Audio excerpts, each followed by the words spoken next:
Bonjour à tous, nous allons démarrer toute une série d'explications des psaumes.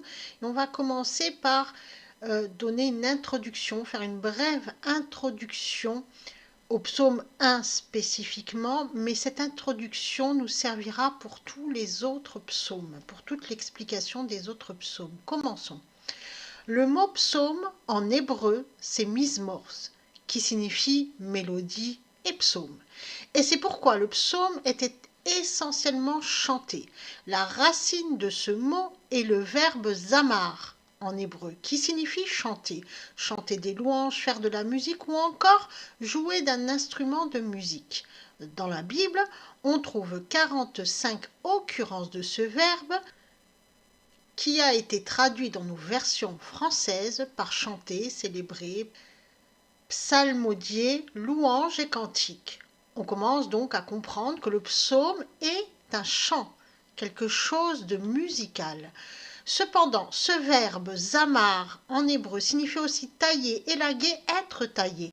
On retrouve notamment ce sens dans le Lévitique au chapitre 25, verset 3.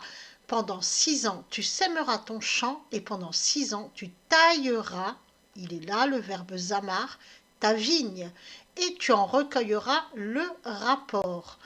On trouve aussi ce sens dans le Lévitique, au Lévitique chapitre 25, verset 4.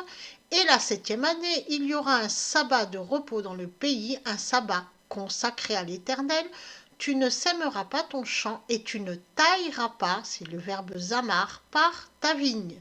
Et tu ne tailleras pas, ta vigne. Et enfin, en Ésaïe chapitre 5, verset 6, et je la réduirai en désert, elle ne sera pas taillée, c'est le verbe zamar, elle ne sera pas sarclée, et les ronces et les épines monteront, et je commanderai aux nuées qu'elles ne laissent pas tomber de pluie sur elle.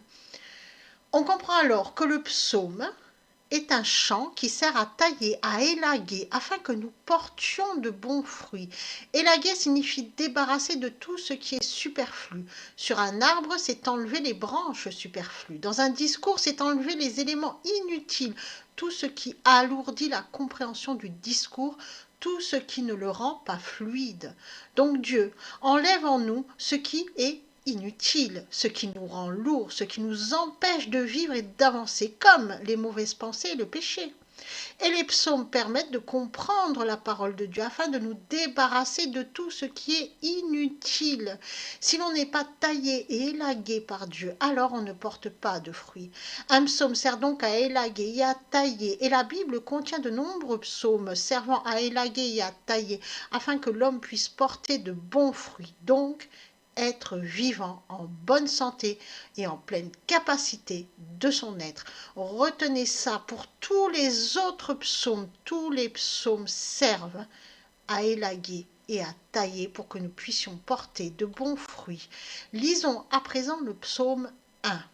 Le juste et le méchant. Béni est l'homme qui ne marche pas selon le conseil des impies et ne se tient pas dans le chemin des pécheurs et ne s'assied pas sur le siège des moqueurs. Mais sa satisfaction est dans la loi du Seigneur et dans sa loi il médite jour et nuit. Et il sera comme un arbre planté près des rivières d'eau qui rend son fruit en sa saison. Son feuillage ne se flétrira pas et tout ce qu'il fait prospérera. Il n'en est pas ainsi des impies, mais ils sont comme la paille que le vent chasse au loin. C'est pourquoi les impies ne subsisteront pas dans le jugement, ni les pécheurs dans la congrégation des hommes droits. Car le Seigneur connaît le chemin des hommes droits, mais le chemin des impies périra. Le psaume 1 est une introduction à tous les autres psaumes. Donc il faut le comprendre pour comprendre après tous les autres psaumes.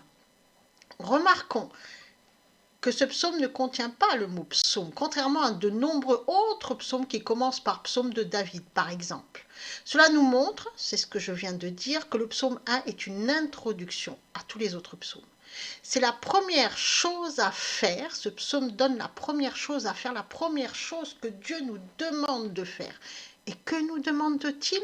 De nous tenir éloignés des impies, des pécheurs et des moqueurs, afin d'être l'arbre planté près des rivières et de prospérer. Le ton est donné. Le juste doit se tenir éloigné du méchant, et il trouvera son bonheur dans la loi de Dieu, tandis que le méchant héritera du malheur. Pour porter de bons fruits, l'arbre doit avoir de l'eau, bien sûr, mais cela n'est pas suffisant. Il doit être élagué, taillé, alors il portera de bons fruits. Il sera vigoureux et fort pour porter beaucoup de bons fruits. Sinon, il reste de bois, portant péniblement quelques fruits. Il faut qu'il soit travaillé. L'homme doit être taillé par la main de Dieu pour porter de bons fruits. Cela demande du travail. Et le premier travail, c'est de se laisser tailler par Dieu. Pour y parvenir, il faut s'éloigner des méchants. C'est la première chose à faire. Puis se laisser élaguer par Dieu, c'est-à-dire accepter que Dieu enlève en nous le superflu, l'inutile. Voici donc l'idée prédominante de ce psaume que l'on pourrait dire introductif. Dans les prochains articles, les prochaines vidéos, on va étudier en détail chaque verset de ce psaume. Soyez bénis.